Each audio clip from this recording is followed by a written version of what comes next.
William Lane Craig, the guy who thinks he understands relativity better than Einstein, I'll put a link to my video about that in the description, also thinks he understands evolution better than Richard Dawkins.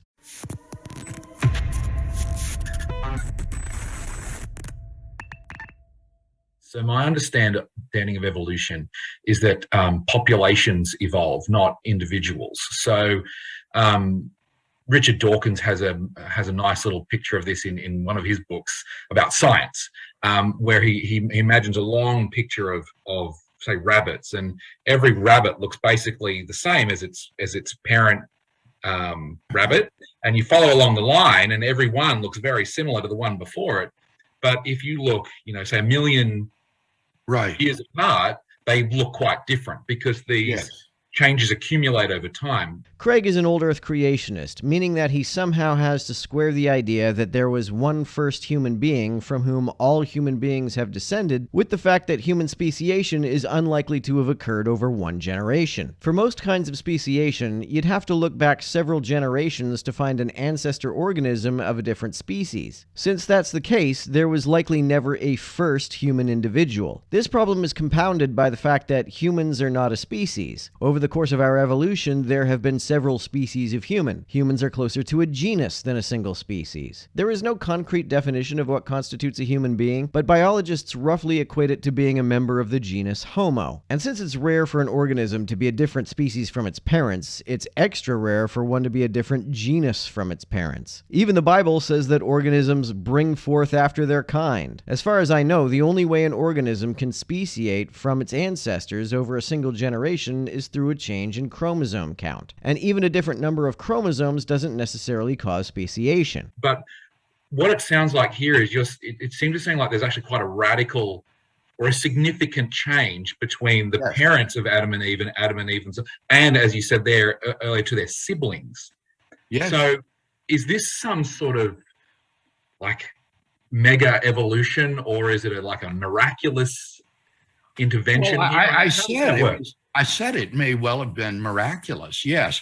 Maybe Craig should stick with that explanation. A non-falsifiable explanation might be a more effective means of evangelism for Craig's worldview than the falsified idea that a primate can give birth to another primate that is of a different genus. I see no theological reason why the first human needs to fit the biological definition of human at all. If there is a God, he's under no obligation to use the same taxonomical system biologists do. If the first human just needs to be the first organism to have a human soul, then there is no reason that organism needs to meet any biological definition of human. Could God not have put a human soul into an Australopithecus if he wanted to? Or maybe there were primates which meet the biological requirements for being human, but the first one of them to have a human soul wasn't born until many generations after his ancestors became biologically human. Trying to fit the biblical idea of Adam within the taxonomical system biologists use to distinguish between species and genuses seems both foolhardy and theologically unnecessary.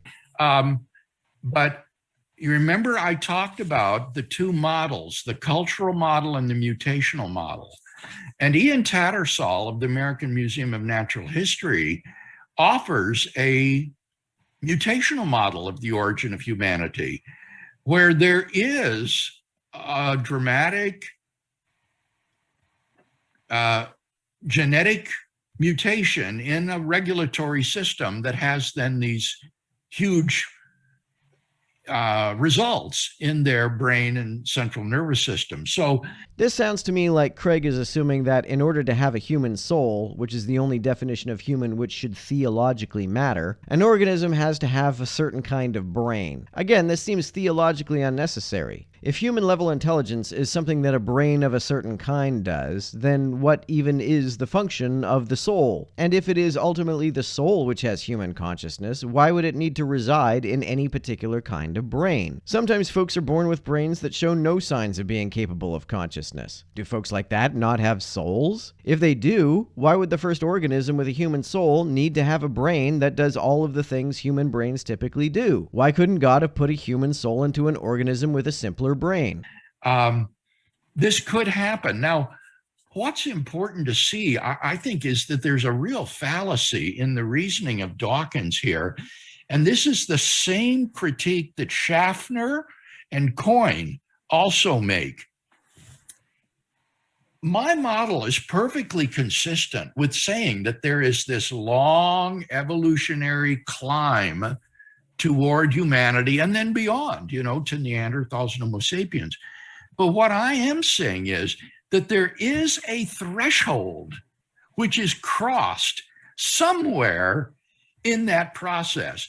Sure, but it's like the ship of Theseus problem. How much of a ship can you replace before it becomes another ship? If you replace the parts of a ship one by one, at some point it becomes a different ship, but any point you specify as the point at which it becomes a different ship will always be arbitrary. You might say it becomes a different ship when you replace more than 50% of it, but does it become a different ship when you replace 50% of its components plus 1? Or does it become a different ship when you replace 50% of its mass plus 1 gram, or even just 1 atom? Pinpointing a biological threshold that the first human passed would be just as arbitrary. Is it a single gene mutation that suddenly makes an organism a human? A single nucleotide mutation? Certainly by biological standards, that's not how speciation works. Pinpointing a first human is like pinpointing the exact change one would have to make to a ship to officially make it a different ship. Biologically, it would be arbitrary to specify any particular mutation. And that is because evolutionary change is not continuous. It is continual. It goes on, but it's not continuous in the sense in which a geometrical line is continuous. Namely, between any 2 points, there's always another point. I suspect what he means is that in order for any evolution to occur, it must occur at least a whole nucleotide mutation at a time. You can't have a half nucleotide mutation. But it would be absurd, biologically speaking, for the difference between a human and a non-human to be a difference of only 1 nucleotide, even if it were what's called an RSNP, a regulatory single nucleotide polymorphism, which is a single nucleotide mutation that has consequences for gene expression. So no point has an immediate successor. What's striking about evolution is that the change is discrete, not continuous. That's the fallacy of the rabbit diagram. Yes, but because it is discrete at the level of single nucleotides and speciation cannot occur with a single nucleotide mutation, it is irrelevant that it is discrete. Between any 2 rabbits, there is not another rabbit. There are rabbits that are immediate successors of each other or predecessors, and therefore, given discrete evolutionary changes, there's no reason to think that one of these forms is the first one across the threshold. Again, this is like saying that because the ship of Theseus is made of atoms, discrete units of matter, you can say that if you replace 50% of its mass plus 1 atom, then it definitively, officially becomes a different ship. Mutations are discrete at such a minute level that pinpointing a specific threshold at which any particular mutation makes an organism human will always be arbitrary. And that prior to that, it was subhuman. So does Craig think that the difference between a human and a subhuman could be a single mutation? I'm not trying to strawman him here, but it sounds very much to me like this is what he means. So I was talking to Jeff Schloss, who is an evolutionary biologist, committed to the theory of evolution, though a Christian. And as we spoke, he said to me, I don't see how there could not have been a first human being. At some point in the past, there were 0 human beings, and then later there were some. And given that evolutionary change is discrete, he said, I frankly don't understand how there could not be a first human being. Well, it is certainly the case that if you replace enough of a ship, you end up with a different ship. And since matter comes in discrete atoms, there must therefore be an exact specific number of atoms that officially crosses that threshold, right? So I think this critique by Schaffner and Coyne is invalid. Yeah, that's really interesting. I mean, this is one where I struggle. Like, I would probably class myself as an evolutionary creationist or somewhere around there. And this is the struggle, not just for humans, but the evolution of any organism. You know, I think is what you're kind of referring to there similar to punctuated equilibrium, the idea of rapid spurts of evolution, or is it a bit, what you're saying, a bit different to that? It doesn't need to be that. I mean, this is a point that Tattersall makes in the book where I quote him. He says, I'm not saying that you have to be a 19th century saltationist That is to say that evolution proceeds by fits and jumps. As long as the change is discrete, Dan, there can be someone who is the first one across that threshold.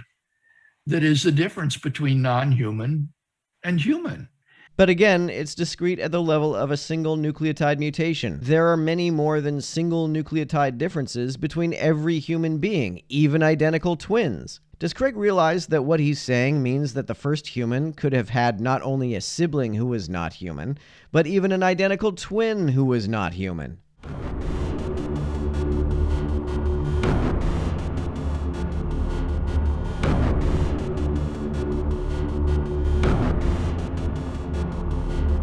To everyone who helps me out on Patreon, you're a big help. Thanks so much.